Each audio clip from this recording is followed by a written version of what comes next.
नकवी साहब, ये धर्म खतरे में आ जाता है जब ये आंकड़े लोगों को इस तरह से पेश किए जाते हैं कि मुसलमानों की आबादी इस तेजी से बढ़ रही है और हिंदुओं का धर्म खतरे में। ये भय इस तरह के, और फिर आपका रोजगार वो ले जा रहा है, आपको कैसे मिलेगा? अभी उन्होंने बताया दिलीप जी ने कि जमीन उनको हड़प रहे हैं। ये तमाम तरह के भय खड़े किए जाते हैं, लेकिन इनका खंडन किसी स्तर पर नहीं हो पाता है। तो ये जो भय खड़े करने की प्रोसेस है, आंकड़ों का दुरुपयोग है, इस पर थोड़ा रोशनी डालिए। देखिए, सबसे बड़ी बात तो यह है कि हमारे यहाँ जो पूरी की पूरी राजनीति है उसका बहुत बड़ी भूमिका है इस मामले में। और उसमें संघ की जो दक्षिणपंथी पार्टियां हैं, बीजेपी और शिवसेना, इनकी तो बात छोड़िए। अभी कांग्रेस के अभिषेक मनु संघवी भी खुद जो है पार्लियामेंट में प्राइवेट मेंबर बिल लेके आए कि साहब 2 बच्चों का कानून होना चाहिए। तो ये एक तरह का, जिसमें कहते हैं कि एक आंधी चल रही है और एक झूठ की आंधी चल रही है, और उस आंधी में हर पार्टी और हर नेता अपने आप को भुनाने की कोशिश में लगा हुआ है कि नहीं जी, हम जो है हिंदू पार्टी हैं और मतलब वाकई मुसलमान गलत कर रहे हैं। पर ये पूरा का पूरा एक झूठ का मायाजाल है एक्चुअली। अगर आप अभी जो नेशनल फैमिली हेल्थ सर्वे 5, जो 5वां नेशनल फैमिली हेल्थ सर्वे है, उसके आंकड़े आए हैं। उसके आंकड़े बहुत चौंकाने वाले हैं। और उसके आंकड़े ये हैं कि ये सर्वे अभी, इसकी पहली किस्त आई है, दूसरी किस्त मतलब पूरे पूरे सारे राज्यों में नहीं हो पाया है, उत्तर प्रदेश मध्य प्रदेश वगैरह में, क्योंकि कोविड वगैरह की सिचुएशन की वजह से। तो बहरहाल 17 राज्यों और 5 केंद्र शासित राज्यों, कुल 22 राज्यों में ये आंकड़े हमारे पास हैं। इन 22 राज्यों में से 19 राज्यों में जो फर्टिलिटी रेट है वो 2 से कम है। केवल 3 राज्य ऐसे हैं जहां फर्टिलिटी रेट 2 से ज्यादा है: बिहार, उसके बाद मणिपुर और मेघालय। बस बाकी के 19 राज्यों में फर्टिलिटी रेट आपका 2 से ज्यादा है। जो पूरी दुनिया में जनसंख्या के अध्ययन का जो सिद्धांत है उसमें यह है कि एक रिप्लेसमेंट लेवल होता है, जिसको कहते हैं कि स्थापन स्तर, यानी कि अगर प्रति महिला 2.1 का फर्टिलिटी रेट हो तो आबादी स्थिर रहेगी, यानी जितने लोग मरेंगे उतने लोग पैदा हो जाएंगे, तो आबादी नहीं घटेगी। तो पहली बात यह कि हमारी जो अभी की आबादी है कुल, वो कहीं से भी चिंताजनक नहीं है और कहीं से भी वो बात नहीं। आबादी बढ़ने का हुआ बहुत साल पहले खड़ा किया जाता था और पूरी दुनिया में होता था, और आपको मालूम है कि चीन ने 1 बच्चे की पॉलिसी अपनाई, क्योंकि ताकि आबादी बढ़ेगी तो साहब संसाधन सीमित हैं और विकास नहीं होगा, गरीबी बढ़ जाएगी और बहुत आबादी का बोझ ठीक नहीं है। ये सब कंसेप्ट तो 50-60 साल पहले का था और तब आबादी बढ़ती भी थी। लेकिन अब धीरे धीरे आबादी अपने आप में एक डिविडेंड है। अभी अगर आप रुचि शर्मा की किताब पढ़ें, बहुत ही मशहूर किताब है the rise and fall of nation, उसमें उन्होंने 10 पैरामीटर दिए हैं कि 10 पैरामीटर जो है किसी देश की सफलता या असफलता के 10 पैरामीटर है। पहला पैरामीटर आबादी का है, यानी आबादी अगर कम होती जाएगी, यहाँ मैं आपको एक बात कहूँ, बढ़ने की बात तो ठीक है, अगर जरूरत से ज्यादा बढ़ेगी तो बोझ होगा, लेकिन अगर आबादी आपकी घटने लगेगी तो आप विकास में पिछड़ते चले जाओगे। ये अब आज के दुनिया के आंकड़े कहते हैं।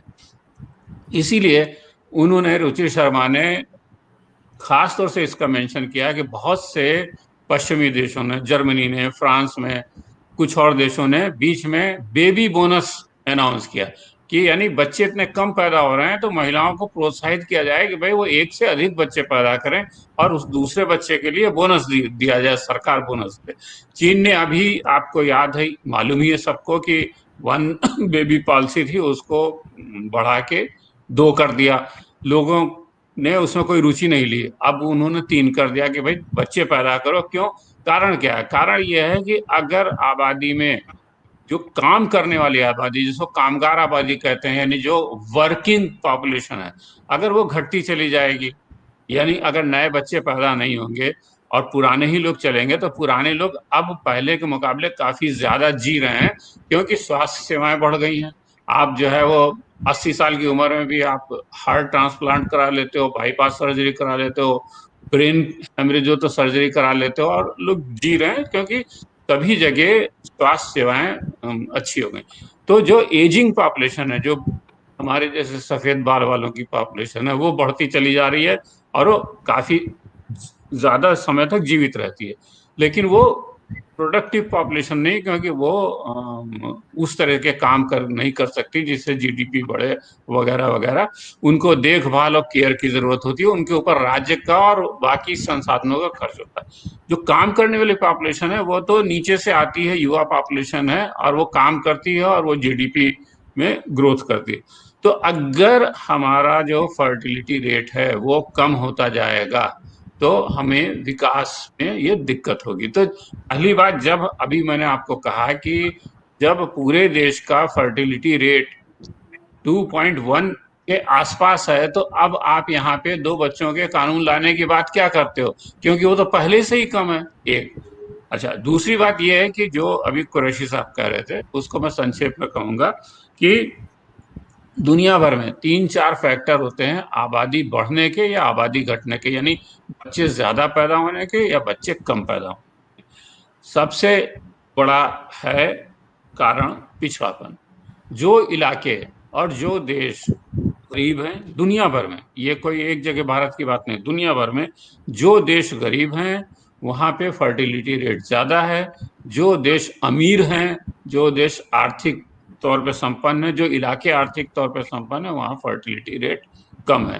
तो पिछला भी जो नेशनल फैमिली हेल्थ सर्वे आया था उसमें बहुत स्पष्ट लिखा है कि जो अशिक्षित हैं, इलिटरेट हैं, वहां पे फर्टिलिटी रेट 5 के आसपास है। ये जो आंकड़ा है ये 2015-16 का जो चौथा नेशनल फैमिली हेल्थ सर्वे हुआ था, और पहले ये 10-10 साल पे होता था, अब 5 साल पे होने लग गया। तो लेकिन जैसे जैसे शिक्षा बढ़ रही है, कि मतलब जहाँ पे शिक्षा बढ़ रही है हाई स्कूल तक, तो फर्टिलिटी रेट कम हुआ, हाई स्कूल से ऊपर इंटरमीडिएट तक तो और कम हुआ, ग्रेजुएट और पोस्ट ग्रेजुएट पे फर्टिलिटी रेट और कम हो गया। तो एक कि साफ शिक्षा जितनी बढ़ती जाएगी फर्टिलिटी रेट घटता जाएगा।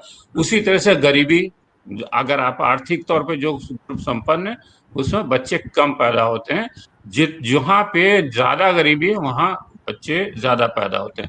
अभी नए जो आंकड़ा है इसी का हम बात कर लें, और ये ऐतिहासिक है। अभी मतलब जब से हमारा 1992 के आसपास ये नेशनल फैमिली हेल्थ सर्वे शुरू हुआ था, तो जो गांव का इलाका है, ग्रामीण इलाका, वहां फर्टिलिटी रेट हमेशा ज्यादा रहा है और शहरी इलाके में फर्टिलिटी रेट हमेशा कम रहा है। ठीक है, लेकिन अब ये उसका कारण जैसा कुरैशी साहब ने कहा कि भाई स्वास्थ्य सेवाएं ही नहीं है वहां पे, प्राथमिक स्वास्थ्य केंद्र ही नहीं है, डॉक्टर नहीं है, नर्स नहीं है। तो वहां पे लोगों को कौन बताएगा कि आप कैसे जो है वो फैमिली प्लानिंग करो। वहां पे कोई उपकरण नहीं है, कोई साधन नहीं है किसी की मदद करने के लिए। एक दूसरी बात गरीबी है, पिछड़ापन है, अवेयरनेस नहीं, जागरूकता नहीं है। तीसरी बात, जो ग्रामीण अर्थव्यवस्था रही है अपने समय में, वो हाथ की अर्थव्यवस्था थी, बाहुबल की अर्थव्यवस्था थी। वो समय 40-50 साल पहले का था कि घर में जितने लोग काम करने वाले होंगे उतनी ज्यादा कमाई होगी। ये स्थिति ही बदल गई है। इसलिए स्थिति बदल गई है कि पूरी दुनिया में अब अर्बनाइजेशन की बात हो रही है कि जो ग्रामीण पॉपुलेशन है वो कम से कम की जाए, जो अर्बन पॉपुलेशन वो ज्यादा से ज्यादा की जाए। तो गांवों में से काफी ज्यादा पॉपुलेशन ऑलरेडी शहरों में आ चुकी है, और गांव में बहुत कम पॉपुलेशन है खेती वगैरह पे। तो धीरे धीरे ये जो डेमोग्राफिक चेंज हो रहा है उससे शहरी आबादी बढ़ रही है, और तो शहरी फर्टिलिटी रेट ऑलरेडी बहुत कम है। अब गांव का भी फर्टिलिटी रेट, जैसे मैं अभी आपको इन्हीं आंकड़े की बात कह रहा हूं कि ये जो आए हैं इसमें जो 22 राज्य थे, 22 राज्य में से 21 राज्यों में शहरों में फर्टिलिटी रेट 2 से कम हो गया है। लेकिन ग्रामीण क्षेत्रों में मेरे ख्याल से 17-18 राज्यों में 2 से कम है, बाकी में थोड़ा ज्यादा है। तो लेकिन बिहार जो है वो वहां पे फर्टिलिटी रेट शहर में स्थिर है, वो घटा नहीं है। पिछली बार भी 2.4 था, अभी भी 2.4। तो कुल मिला के बिहार में ऐसी क्या बात है कि साहब फर्टिलिटी रेट बढ़ रहा है, वहाँ हिंदुओं मुसलमानों वो बढ़ रहा है। जाहिर सी बात है बिहार में पिछड़ापन है, जाहिर सी बात है कि बिहार में स्वास्थ्य सेवाओं का विस्तार उतना नहीं है, आर्थिक स्थिति अच्छी नहीं है। ये दूसरी बात एक और ऐतिहासिक बात है कि जो दक्षिण भारत है वहां पे परंपरागत तौर पे आप फर्टिलिटी रेट कम रहा है, और जो उत्तर भारत के राज्य हैं वहां पर फर्टिलिटी रेट ज्यादा रहा है। और कुरैशी साहब ने अपनी किताब में भी इसका जिक्र किया है कि साहब तमिलनाडु में मुसलमानों का फर्टिलिटी रेट 1.47 संभवतः ये है, और हरियाणा में वो 4 के ऊपर है, 4 के ऊपर है, एक। तो इसका कोई धर्म से लेना देना नहीं, क्योंकि धर्म से लेना देना होता तो जैसा आपने अभी उल्लेख किया था, भाई कश्मीर में तो मुस्लिम आबादी है काफी ज्यादा, कश्मीर का मुसलमान 1.45 उसकी फर्टिलिटी रेट है। लक्षद्वीप को उदाहरण ले लीजिए, लक्षद्वीप भी पूरा मुस्लिम बहुल इलाका है, वहां पे जो है फर्टिलिटी रेट 1.4 के आसपास है, तो मुसलमान। दूसरी और क्यों जाए, आप अपने पड़ोसी बांग्लादेश की बात ले लीजिए, बांग्लादेश में फर्टिलिटी रेट 2 के आसपास है। हाँ, दूसरे पड़ोसी की देखेंगे पाकिस्तान, तो वहां पर 3.6 है, अफगानिस्तान वहां पे 5.5 है। तो लेकिन जाहिर सी बात है कि बांग्लादेश ने अभी हाल के 10 सालों में अपने विकास पे जितना ध्यान दिया है, और इस विकास के पे ध्यान देने की वजह से वो कॉन्शियसली फर्टिलिटी रेट कम करके लाए। इसी तरह से बहुत से मुस्लिम देश हैं, जैसे ईरान है, ट्यूनीशिया है, तुर्की है, लेबनान है, जहां पर फर्टिलिटी रेट 2 से कम रखा गया है, और जहाँ पे परिवार नियोजन को बहुत ही हैविली पुश किया गया है। तो ये जो सब मिथ हैं कि साहब इस मुसलमान जो है परिवार नियोजन के विरुद्ध हैं, और रहे हैं 40-50 साल पहले की बात है, रहे हैं काफी। लेकिन अब मुसलमान क्या है, दुनिया में हर आदमी को समझ में आ रहा है कि ज्यादा बच्चे वो अफोर्ड नहीं कर सकता। क्यों अफोर्ड नहीं कर सकता, आपको ही मालूम है, शिक्षा कितनी महंगी है। आप एक बच्चा पैदा कीजिए, उसको जो है आप प्राइमरी स्कूल में ले जाइए, कितना पैसा लगता है। जो हेल्थ सर्विसेज है वो कितनी महंगी है, सरकारी अस्पताल खत्म हो गए, प्राइवेट अस्पतालों में कितना महंगा इलाज है, सबको मालूम है। तो बच्चे पैदा करेंगे तो बच्चे की पढ़ाई, उसकी सेहत, उसकी बाकी सारी चीजों का जो बोझ है वो कॉमन आदमी उठा ही नहीं सकता। ये अब लोगों को समझ में आ रहा है, तो वो अपने आप ही जो है बच्चे कम पैदा करते जा रहे हैं, और ये चीज जो है वो अब इस बढ़ती जा रही है। सत्य हिंदी का ऐप डाउनलोड करें गूगल प्ले स्टोर पर।